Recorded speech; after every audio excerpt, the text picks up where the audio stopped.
Okay, so last time हमने ये देखा था कि शेयर्ड प्रेफरेंसेस को यूज़ करने की बेस्ट प्रैक्टिसेस क्या हैं। और लास्ट वीडियो में मैंने आपसे कहा था कि मैं आपके साथ में शेयर करूँगा कि डाटा स्टोर क्या चीज़ है और मेरे ख्याल से वो क्यों शेयर्ड प्रेफरेंसेस से भी इवन बेटर है। सो आज हम देखेंगे कि डाटा स्टोर क्या चीज़ है। तो बेसिकली डाटा स्टोर इसी तरह की एक सिमिलर क्लास है जो कि आपके बिहाफ पे यूज़र के लिए कुछ डेटा स्टोर करती है परसिस्टेंट स्टोरेज में, यानी कि फाइल्स में राइट करती है। अब उसमें और इसमें एक मेजर डिफरेंस ये है कि शेयर्ड प्रेफरेंसेस जो है ये हर एक वैल्यू को स्ट्रिंग में कन्वर्ट करके फाइल में राइट करता है, और फिर जब उसने उसको रीड करना होता है तो फिर उसको वापस वो कन्वर्ट करता है अपनी रिस्पेक्टिव टाइप्स में, जैसे इंट में या फ्लोट में या जिस मर्जी में।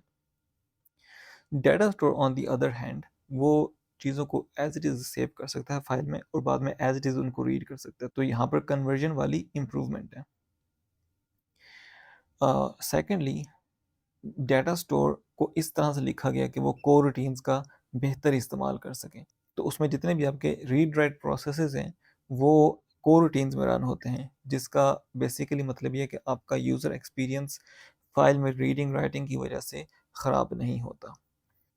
एक और डाटा स्टोर को यूज़ करने की मोटिवेशन ये है कि शेयर्ड प्रेफरेंस अब पुराना तरीका है फाइल्स में डाटा को सेव करने का, और डाटा स्टोर एक नया तरीका है।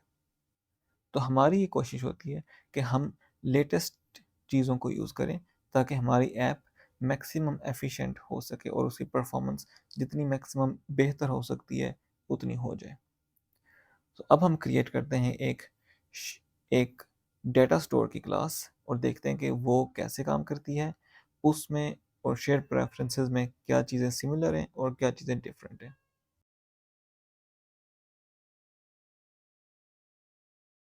ये हमारी एक एम्प्टी क्लास बन गई।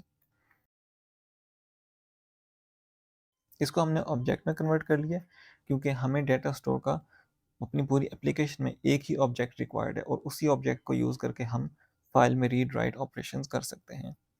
सो अब आते हैं डेटा स्टोर के उस ऑब्जेक्ट पे जिस ऑब्जेक्ट को यूज़ किया जाता है एक्चुअली में फाइल में रीड राइट करने के लिए।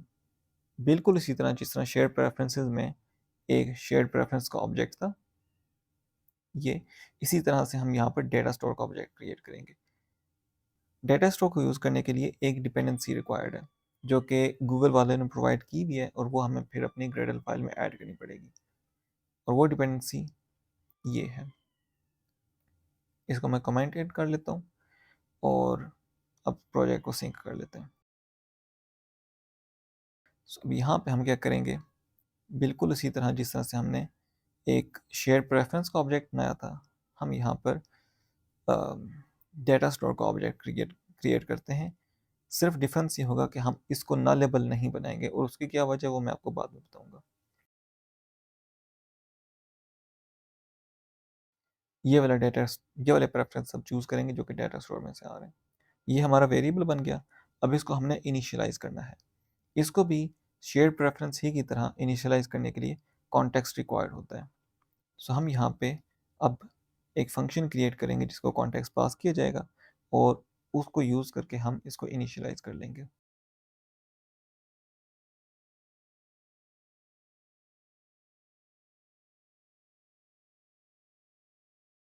और यहाँ पे हमारा वही वाला नाम आ जाएगा जो हमने शेयर्ड प्रेफरेंसेस में नाम रखा था।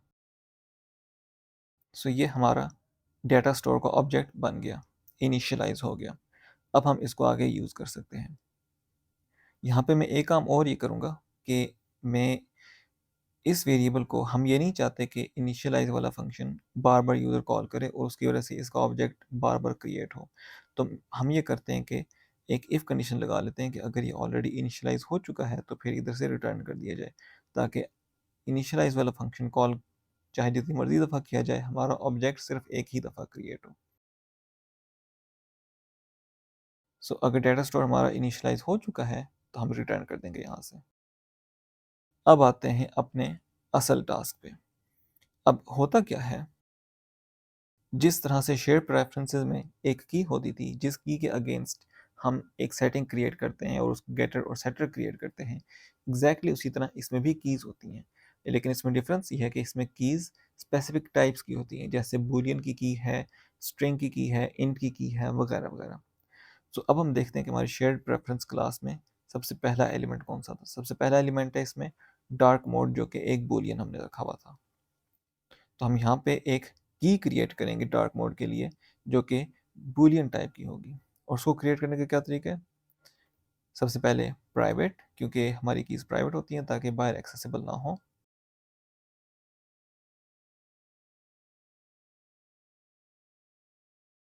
बूलियन प्रेफरेंसेस की, ये एक फंक्शन है जो कि यूज़ किया जा सकता है बूलियन की क्रिएट करने के लिए। और यहाँ पे हमने इस की का नाम पास करना है, जो कि अगेन वही रख सकते हैं हम जो कि हमने इसमें रखा हुआ है, डार्क मोड। अब यहाँ पे हमारे आएंगे गेटर और setter function for dark mode. Getter किस तरह से होगा इसका? अब ये वो पार्ट है जहाँ पे आपको डिफरेंस नज़र आना स्टार्ट होगा शेयर्ड प्रेफरेंसेस में और डाटा यूटिल्स में। अब शेयर्ड प्रेफरेंस क्या करता है, चूंकि उसमें कोरूटीन्स वाला कॉन्सेप्ट नहीं मौजूद, तो वो एज इट इज़ फाइल को रीड करके उसमें से आपकी स्पेसिफिक वैल्यू को निकाल कर रिटर्न कर देता है। मगर डाटा स्टोर क्या करता है कि ये कोरूटीन्स को यूज़ करता है फाइल में राइटिंग के लिए और फाइल से रीडिंग के लिए। और फाइल से रीडिंग करने के लिए इसने आपको प्रोवाइड किए हुए हैं फ्लोज। और फ्लोज ये करते हैं कि जैसे ही फाइल में कोई चीज़ चेंज हो तो वो इन्फॉर्म कर दे हर उसको जो कि उस स्पेसिफिक फ्लो को कलेक्ट कर रहा है। सो बेसिकली इसका मतलब ये है कि अगर हमारी एक एक्टिविटी है जिसमें से हम ये चेक कर रहे हैं कि डार्क मोड की वैल्यू क्या है, और हमारी एक नेक्स्ट एक्टिविटी है जिसमें भी हम ये चेक करें कि डार्क मोड की वैल्यू क्या है, तो जैसे ही डार्क मोड की वैल्यू सेकंड एक्टिविटी में चेंज होगी तो वो फर्स्ट एक्टिविटी में भी ऑटोमेटिकली चेंज हो जाएगी। हमें फर्स्ट एक्टिविटी में आके प्रोग्रामेटिकली उसको ऑन ऑफ करने की ज़रूरत नहीं पड़ेगी। सो अब ये क्या करेगा, ये फ्लो रिटर्न करेगा को रूटीन वाला, जिसकी टाइप होगी बूलियन। और अब हमें इसमें से गेट क्या करना है, डेटा स्टोर डॉट डेटा। अब अगर आप देखें, ये डेटा जो है ये आपको रिटर्न करता है फ्लो ऑफ टी। और जो हमारे पास डेटा स्टोर है उसमें टी है प्रेफरेंस, तो ये बेसिकली आपको प्रेफरेंसेस रिटर्न कर रहा है। और प्रेफरेंसेस के अंदर हमारा बाकी सारा का डेटा सेव हुआ हुआ है। तो हम क्या करेंगे, उसमें से स्पेसिफिक हमें डेटा रिक्वायर्ड है जो कि सिर्फ डार्क मोड रिलेटेड है, तो हम इसको मैप कर देंगे सिर्फ उस चीज़ पे जो हमें रिक्वायर्ड है। तो ये सेटिंग्स, ये प्रेफरेंसेस हमें यहाँ पे मिलेंगी। और हम क्या करेंगे, प्रेफरेंसेस में से जस्ट गेट किया जाए डार्क मोड की, और ये पूरी की पूरी चीज़ हम रिटर्न कर देंगे। एंड यस, ये ऑब्वियसली फर्स्ट टाइम इसमें कोई वैल्यू नहीं होगी, तो आपको एक डिफ़ॉल्ट वैल्यू भी प्रोवाइड करनी है, एग्जैक्टली उसी तरह जिस तरह से शेयर प्रेफरेंसेस में प्रोवाइड की जाती थी। तो हम यहाँ पे एक डिफ़ॉल्ट वैल्यू दे देंगे, और बस ये हमारा डार्क मोड वाला फंक्शन कंप्लीटेड। अब ये क्या कर रहा है, ये सबसे पहले आपके डेटा स्टोर के डेटा में जाता है, उसको, चूंकि ये फ्लो है तो उसमें से हम सिर्फ एक स्पेसिफिक वैल्यू गेट करने के लिए इसको मैप में कन्वर्ट करते हैं। अब हम आते हैं इसके सेटर पे। सो सेटर क्या है, अगेन उसी तरह से एक फंक्शन है सेट डार्क मोड, जिसके अंदर एक बूलियन पास किया जा रहा है और इसकी रिटर्न टाइप कोई नहीं है। अब यहाँ पे क्या होगा, डेटा स्टोर डॉट एडिट। अब अगर आप एडिट फंक्शन कॉल करें तो आपको ये दिखाएगा कि एडिट फंक्शन आप सिर्फ एक सस्पेंड फंक्शन में से कॉल कर सकते हैं, क्योंकि ये फाइल को एक्सेस कर रहा है एक को रूटीन में। तो अब हमें क्या करना पड़ेगा, हमें या तो यहाँ पर समहाउ एक नई को रूटीन स्टार्ट करनी है, जिसकी तो बिल्कुल ज़रूरत नहीं है। हम ये करेंगे कि हम मेक श्योर करें कि हमारे ये फंक्शन सेट डार्क मोड जो भी इसको कॉल करे वो खुद को रूटीन में से इसको कॉल कर रहा हो। सो हम इसको कर देंगे सस्पेंड, ताकि ये फंक्शन कोई आम फंक्शन कॉल ना कर सके। सो अब हमारे ये सस्पेंड फंक्शन बन गया, इसके अंदर से अब हम इस एडिट को कॉल कर सकते हैं। और यहाँ पे अगेन हमारे पास प्रेफरेंसेस रिसीव हो रहे होंगे, और यहाँ पे हम क्या करेंगे, प्रेफरेंसेस के अंदर यही वाली की डार्क मोड की, और इसको वैल्यू असाइन कर दी जाएगी जो भी डार्क मोड हमें रिसीव हो रहा था। एंड दैट्स इट, ये हमारा डार्क मोड का गेटर और सेटर कंप्लीट हो गया। यहाँ पे हम उसी तरह से स्प्लिटर लगा देते हैं ताकि थोड़ी सी सेपरेशन हो जाए। इसी तरह से अब हम एक फंक्शन और क्रिएट कर लेते हैं, लेट्स से सिंक टाइम। सो सबसे पहले तो ये कि हमने इसकी की क्रिएट करनी है, और ये होगी अब लॉन्ग प्रेफरेंस की, और इसका गेटर और सेटर इस तरह से होगा।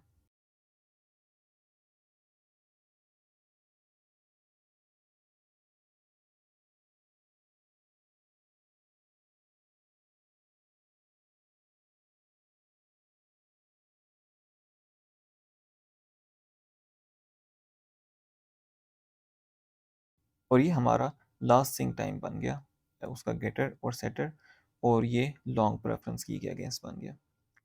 सो अब हम इसको यूज़ करके देखते हैं कि हम इसको एक्टिविटी में कैसे यूज़ कर सकते हैं। सबसे पहले तो हमें इसको इनिशियलाइज करना है, जिसके लिए हम अगेन अपनी ऐप लेवल एक्टिविटी पे जाएंगे। हमारा ऑब्जेक्ट इनिशियलाइज हो चुका है। अब हम आते हैं अपनी एक्टिविटी पे। अब यहाँ पर देखें, आपको डिफरेंस नज़र आना स्टार्ट होगा। सो सेटअप व्यूज़ क्या कर रहा है कि ये डार्क मोड की वैल्यू को गेट करता है, फिर इसको एक वेरिएबल में सेव कर लेता है, और नीचे जहाँ पे आपको ये व्यू आपके पास मौजूद होगा वहाँ पे आपको करना पड़ेगा, लेट्स से कि वो व्यू एक स्विच है। तो अब हमें क्या करना पड़ेगा, switch dot is checked is equal to is dark mode. So हमें उस स्विच को इज चेक में ये वैल्यू पास करनी पड़ेगी। अब अगर इसकी वैल्यू को कोई चेंज कर ले, लेट्स से कि किसी ने डार्क मोड को लाइट मोड कर दिया है, तो हमें इस स्विच को ऑन ऑफ करने के लिए दोबारा से कोई पॉइंट रिक्वायर्ड है जहाँ पे हम इस कोड को लिखें ताकि इसकी अपडेटेड वैल्यू हम गेट कर सकें, और फिर वो अपडेटेड वैल्यू इसमें सेट हो। क्योंकि राइट नाउ सेटअप व्यूज तो सिर्फ ऑन क्रिएट से कॉल हो रहे हैं एक दफ़ा, और ऑन क्रिएट सिर्फ वन टाइम कॉल होता है जब एक्टिविटी क्रिएट हो रही होती है। तो अगर आपको इसकी वैल्यू को अपडेट करना है तो आपको समहाउ कोई एक ट्रिगर चाहिए या कोई एक पॉइंट चाहिए जहाँ पर आप इस फंक्शन को दोबारा से कॉल करें, इसकी वैल्यू गेट करें, और फिर स्विच में उसकी वैल्यू सेट करें। अब मैं आपको दिखाता हूँ कि यही एग्जैक्टली चीज़ डेटा स्टोर से कैसे अचीव की जा सकती है। सो लेट्स से मेरे पास एक फंक्शन है setup views with data store. So अब इस फंक्शन में मैं करूँगा data store utils good dot is dark mode. अब डिफरेंस देखें, ये हमें रिटर्न कर रहा है एक फ्लो, जिसमें जो कि अगेन बूलियन टाइप का है, और जबकि ये वाला फंक्शन हमें रिटर्न कर रहा था जस्ट बूलियन। सो फ्लो का क्या फ़ायदा होगा कि वो ट्रिगर पॉइंट जिसकी मैं बात कर रहा हूँ कि आपको चाहिए जहाँ पर आप इसको दोबारा से लिख सकें और वो दोबारा से उसकी वैल्यू को अपडेट करे, वो ट्रिगर पॉइंट आपको यहाँ पर साथ ही मिल जाएगा कोलेक्ट। यहाँ पे अगर आप इसको कलेक्ट करना स्टार्ट कर लें तो यहाँ पे आपको वो इज़ डार्क मोड की अपडेटेड वैल्यू प्रोवाइड करेगा, और वो हम यहाँ पर जो हमारा व्यू था, let's say switch dot is checked is equal to is dark mode, यूँ कर लेंगे। एक जो डिफरेंस है वो ये कि कलेक्ट जो है वो एक सस्पेंड फंक्शन है, तो हमें इस वाले पूरे पार्ट को किसी एक को रूटीन में रन करना है, और को रूटीन को रन करने के लिए हमें एक स्कोप की ज़रूरत होती है। तो यहाँ पे हम एक्टिविटी का जो लाइफ साइकिल स्कोप है वो यूज़ कर सकते हैं। अब ये हमारा फंक्शन ठीक हो गया। अब क्या फ़ायदा होगा कि जैसे ही उस फाइल में इस डार्क मोड की वैल्यू चेंज होगी, तो एज लॉन्ग एज ये लाइफ साइकिल स्कोप एक्टिव है, यानी कि ये एक्टिविटी एक्टिव है, वो इस पार्ट को जो कुछ भी इस ब्रैकेट के अंदर लिखा हुआ है एग्जीक्यूट करना शुरू कर देगा। और यहाँ पे हमने क्या लिखा हुआ है कि स्विच की वैल्यू को अपडेट कर दिया जाए इसके साथ, तो उसकी वैल्यू चाहे इस एक्टिविटी में चेंज हो या आगे कहीं सी और एक्टिविटी में चेंज हो, as long as this activity is active, file की वैल्यू यहाँ पर ऑटोमेटिकली रिसीव हो जाएगी और ये उसको चेंज कर लेगा। इसी तरह से हम दूसरी वाली वैल्यू को भी गेट करके देख लेते हैं। सो डेटा स्टोर यूटिल्स डॉट ये हमारे पास देखें फ्लो है लॉन्ग, इसको भी उसी तरह से कलेक्ट करेंगे। हाँ, एक इम्पॉर्टेंट चीज़, कलेक्ट जो है वो सस्पेंड फंक्शन है, तो ये यहाँ से आगे नहीं जाएगा उस वक्त तक जब तक कि आप कलेक्ट कर रहे हैं, और चूंकि ये कलेक्ट करता रहेगा तो इसलिए इस पॉइंट तक ये कभी भी रीच नहीं करेगा। तो हमें इस पार्ट को एक न्यू को रूटीन में रन करना है। So life cycle scope dot launch, और यहाँ पे आ जाएगा आपका, और यहाँ पे आपने लास्ट सिंक टाइम जब भी चेंज होगा तो उसकी वैल्यू आपको यहाँ पे रिसीव हो जाएगी, उसको आपने प्रिंट करना है, जिस तरह मर्जी यूज़ करना है उसको आप यहाँ पे यूज़ करना स्टार्ट कर लें। जब तक ये एक्टिविटी रनिंग फॉर्म में है उस वक्त तक आप इसको कलेक्ट करते रहेंगे, और इसकी वैल्यू की बेसिस पे आपका यूज़र इंटरफेस अपडेटेड रहेगा। आपको खुद से परेशान होने की ज़रूरत नहीं है कि मैंने इस वैल्यू को अब कि मैंने इस स्पेसिफिक व्यू को दोबारा से अपडेट करना है अगर ये वाली वैल्यू चेंज हो जाए फाइल में।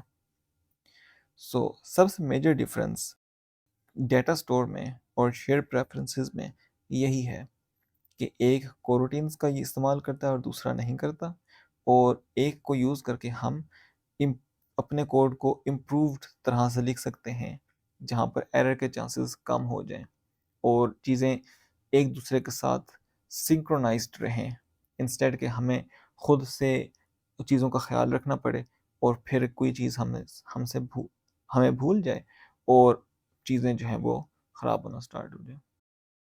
अब हम एक दफ़ा देख लेते हैं कि इनको अपडेट कैसे करना है। तो अगेन अपडेट करने के लिए हमारे पास खैर फंक्शन तो डिफरेंट होना चाहिए, लेकिन मैं राइट नाउ इधर ही कर देता हूँ आपको दिखाने के लिए। सो अपडेट करना भी एक फाइल में राइट करने वाला काम है ऑब्वियसली। तो ये फंक्शन अगर आपको याद हो हमने सस्पेंड बनाया था, तो ये भी एक कोरूटीन में एक कोरूटीन स्कोप में से ही रन किया जाएगा। सो अगर मैं यहाँ पर डायरेक्ट लिख दूँ डार्क मोड ट्रू, तो ये आपको एरर देगा कि ये फंक्शन सस्पेंड फंक्शन है और इसको किसी और सस्पेंड फंक्शन में से कॉल होना चाहिए। तो हम क्या करेंगे, हम एक कोरूटीन स्टार्ट कर लेंगे और इसी तरह data store utils good dot set last sync, और यहाँ पे लेट से हमने ये टाइम सेव कर लिया। एक चीज़ मैं बताता जाऊँ, जैसे मैंने पहले आपसे कहा था कि मैं आपको बताऊंगा कि लेट इनिट यहाँ पे क्यों यूज़ किया गया है इंस्टेड ऑफ नल लेबल। तो उसकी बेसिकली वजह यह है कि अगर हम इसको लेट से नल लेबल कर देते हैं तो उससे प्रॉब्लम ये होता है कि इसको इनिशियलाइज कर लेने के बाद हर एक जगह पर आपको क्वेश्चन मार्क टाइप करना पड़ेगा, और वो भी इतना बड़ा प्रॉब्लम नहीं है। ज़्यादा बड़ा प्रॉब्लम ये है कि अब हमने यहाँ से कोई ना कोई फ्लो रिटर्न करना है। सो उस पूरी चीज़ के बाद आपको एक फ्लो रिटर्न करना पड़ेगा डिफ़ॉल्ट। सो ये आपको यहाँ पे भी करना पड़ेगा, इधर भी, और फिर हर एक फंक्शन के अंदर। सो जो कि थोड़ा सा अनक्लीन हो जाता है। जिस तरह यही काम हमें इधर भी करना पड़ रहा था, लेकिन इधर चूंकि हम सिंपल बूलियन या लॉन्ग रिटर्न करते थे जिस तरह कि ये या फिर ये, तो इसमें इतना प्रॉब्लम नहीं होता था। लेकिन इसमें आपको अगर एम्प्टी फ्लोज रिटर्न करने पड़ रहे हैं तो ये एक अच्छी प्रैक्टिस में नहीं आएगा। तो इसलिए मैंने इसको नल लेबल बनाने की बजाय लेट इनिट बनाया था, और अब मैं उसको वापस ऐसे कर देता हूँ ऐसे। सो एक ये चीज़ हो गई। अब आते हैं इसकी एग्जाम्पल पे, जहाँ पे मैं data store utils good use करूँगा और share preference utils good use करूँगा, और फिर आपको आइडिया होगा कि कैसे एक बेहतर है दूसरे वाले से। तो हम आते हैं अपनी मेन एक्टिविटी में अगर आप देखें मेरे पास मैं शेयर प्रेफरेंसेस में से डार्क मोड गेट कर रहा हूँ, और मेरे पास जो लेआउट है उसमें डार्क मोड की वैल्यू एक टेक्स्ट में सेट हो रही है। फिर मेरे पास एक बटन है जिसको क्लिक करके मैं सेटिंग्स एक्टिविटी में जा रहा हूँ। तो अगर आप इसके लेआउट को देखें तो ये लेआउट बेसिकली इस तरह से है। ये मेरे पास डार्क मोड की वैल्यू है जो कि ट्रू या फॉल्स हो गई यहाँ पर टेक्स्ट में प्रिंट, और ये मेरे पास एक नेक्स्ट एक्टिविटी है। और जो नेक्स्ट एक्टिविटी है यानी कि सेटिंग्स एक्टिविटी, अगर हम इसको ओपन करें तो उसमें उसी तरह का एक लेआउट है, लेकिन टेक्स्ट व्यू की जगह पर स्विच मौजूद है, और उस स्विच की वैल्यू को मैं अपडेट कर रहा हूँ इसी शेयर प्रेफरेंस इस डार्क मोड में से, और फिर स्विच पे एक चेक लिस्टनर लगा हुआ है, थोड़ा सा गैप भी दे देते हैं। स्विच पे एक चेक लिस्ट लगा हुआ कि जब भी इसकी वैल्यू चेंज हो तो हम डार्क मोड की वैल्यू अपडेट कर दें यूजिंग शेयर्ड प्रेफरेंसेस गुड। अब हम इसको रन करके देखते हैं कि ये किस तरह से काम करता है। स्टार्ट में हमारे पास इसकी वैल्यू आ रही है फॉल्स, डार्क क्योंकि हमने डार्क मोड की डिफ़ॉल्ट वैल्यू रखी हुई है फॉल्स। अब जिसमें इसको कोई वैल्यू नहीं मिली तो इसने इसको फॉल्स कर दिया। अब अगर नेक्स्ट एक्टिविटी पे आते हैं तो यहाँ पे भी ये टर्न ऑफ हुआ है। अगर हम इसको ऑन कर दें तो अब इसकी वैल्यू सेट हो गई है ट्रू। लेकिन अगर आप बैक आएंगे तो आप देखेंगे कि यहाँ पर इसकी वैल्यू स्टिल फॉल्स है, क्योंकि इसकी वैल्यू को अभी तक हमने अपडेट नहीं किया यहाँ पे। ये है प्रॉब्लम शेयर प्रेफरेंसेस के साथ। अगर आप अगर आप देखना चाहते हैं कि क्या फाइल में वैल्यू सेव हुई है या नहीं, तो आप नेक्स्ट एक्टिविटी में वापस आएँ तो देखें ये अभी तक ट्रू है, यानी कि फाइल में वैल्यू ठीक सेव हुई थी, लेकिन यहाँ पे इसकी वैल्यू को अपडेट नहीं किया हुआ। तो अब इसकी वैल्यू को अपडेट करने के लिए क्या करना पड़ेगा? या तो आप यहाँ पर अम, या तो अब यहाँ पर स्टार्ट एक्टिविटी फॉर रिजल्ट करेंगे, या फिर इसको समहाउ ऑन रिज्यूम में दोबारा से कॉल करेंगे कि इसकी वैल्यू को गेट की जाए और फिर इसमें ये वैल्यू सेट की जाए। ठीक है, अब अगर हम इसको रन करें तो जैसे ही ये वापस स्क्रीन पे आएगा तो वो ऑन रिज्यूम फंक्शन दोबारा कॉल होगा, और फिर वो इसकी वैल्यू का, अब तो चूंकि फर्स्ट टाइम रन हुआ है तो इसकी वैल्यू ट्रू थी। अब मैं आगे जाके इसको ऑफ करके वापस आऊँगा तो ये फॉल्स हो जाएगा। ये फॉल्स इसलिए हुआ क्योंकि ऑन रिज्यूम फंक्शन दोबारा से कॉल हुआ। बट अगेन ये काम आपको 2 बार करना पड़ रहा है, यहाँ पे भी और इधर भी, और आपको ऑन रिज्यूम का फंक्शन इस काम के लिए यूज़ करना पड़ रहा है। तो ये वो बेसिकली ट्रिगर पॉइंट है जिसकी मैं पहले बात कर रहा था कि आपको कोई एक पॉइंट चाहिए जहाँ पर आप दोबारा से कोड लिखें जो कि इसकी अपडेटेड वैल्यू को गेट करे और फिर दोबारा से इसके टेक्स्ट में सेट करे। अब हम देखते हैं कि ये काम अगर हम डेटा स्टोर यूटिल्स वाली क्लास से करें तो ये किस तरह से होगा। मैं इस सारे को रिमूव करता हूँ इनिशियली।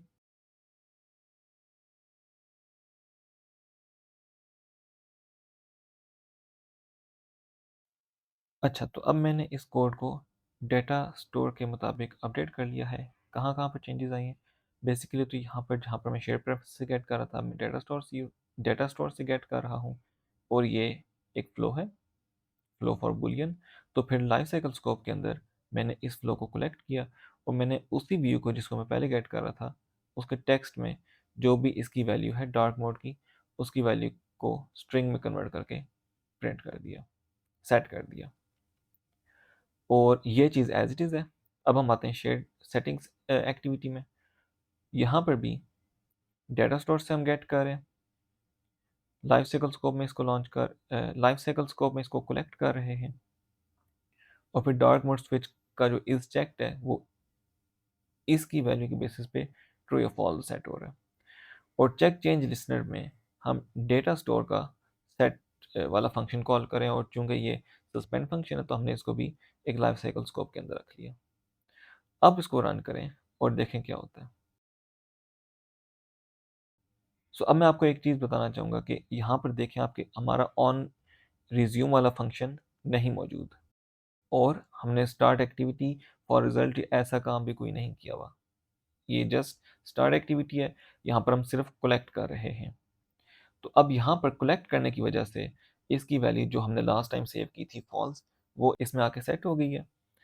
अब अगर हम नेक्स्ट एक्टिविटी पे जाते हैं तो यहाँ पे भी उसी वजह से सेट हुई है, इसको हमने कर दिया ट्रू। और अब बैक आए तो देखें इसकी वैल्यू ऑटोमेटिकली ट्रू हो चुकी है। अब ये वो पार्ट है जहाँ पे आपको एक्चुअली में फ़ायदा नज़र आता है फ्लोज का और कोरोटीन का, और कैसे डेटा स्टोर यूटिल्स को यूज़ करना ज़्यादा एफिशिएंट है और बेहतर है बजाय इसके कि हम शेयर प्रेफरेंसेस यूज़ करें, क्योंकि इससे आपको लेस कोड लिख लिख के वही चीज़ अचीव हो सकती है। जबकि अगर आपको ये काम शेयर प्रेफरेंस से करना पड़े तो आपको मैनुअली खुद से कोड लिखना पड़ता है वो ट्रिगर पॉइंट गेट करने के लिए जिस पर आपने इनकी वैल्यूज़ को दोबारा से अपडेटेड वैल्यूज़ को दोबारा से गेट करके सेट करना है। यूज़र को दिखाने के लिए। तो आई होप कि आप लोगों को आइडिया हो गया होगा कि मैं क्यों प्रेफर कर रहा हूँ डाटा स्टोर यूटिल्स को शेयर प्रेफरेंस यूटिल्स पे, और आई होप कि आप भी in future data store utils को शेयर्ड प्रेफरेंसेस पे प्रेफर करेंगे। सो ये था मेरे पास सब कुछ डाटा स्टोर के बारे में। अब आपसे होपफुली किसी नेक्स्ट लेक्चर में मुलाकात होगी। तब तक के लिए अल्लाह हाफिज़।